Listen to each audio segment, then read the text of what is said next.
د روزګار دپاره کاروبار دپاره یا جاب دپاره بهترینه وظیفه خیم الحمدلله زه خپله دا د 2013-14 نه ما شروع کړې الحمدلله تر نن ورځې پورې زه الله چاته نه محتاجه کړې چې کله مې هم مسله وي یا څه پیسو ته ضرورت وي یا څه ته وي الله تعالی پوره کړي الله تعالی ورکولو والا دی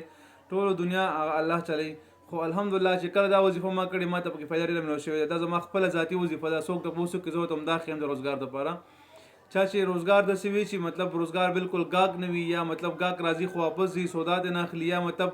د زه خپله دکان کې زړه تنګ وي یا کم نوکري کې مخکې پروموشن نه کېږي یا داسې نور څه وي بهر حال چې څومره خلاصه او څومره خبرې مو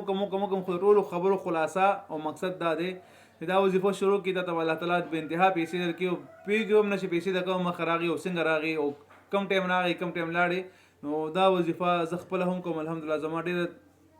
مفیده او مجربه وظیفه زه خپله الحمدلله کوم ما چې کله کړې زما مقصد پوره شوی ورسره وظیفه څه ده وظیفه د الله جل جلاله صفتي نوم دی یا مستطیعو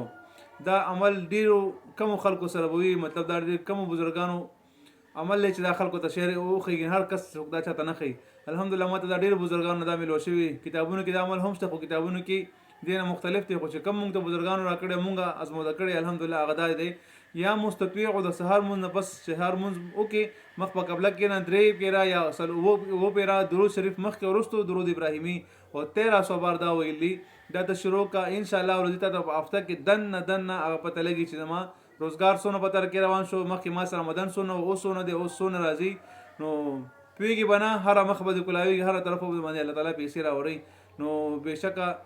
رزق ورکولو والا الله تعالی دی ويرزقه من حيث لا يحتسب الله تعالی فرمایي تاسو به ذهن ګمان کې تاسو رزق در کوم چې کوم زمونږ نصیب کې وي اب الله تعالی کوي خو دعا سره الله تعالی د انسان تقدیر بدلی دا وظیفه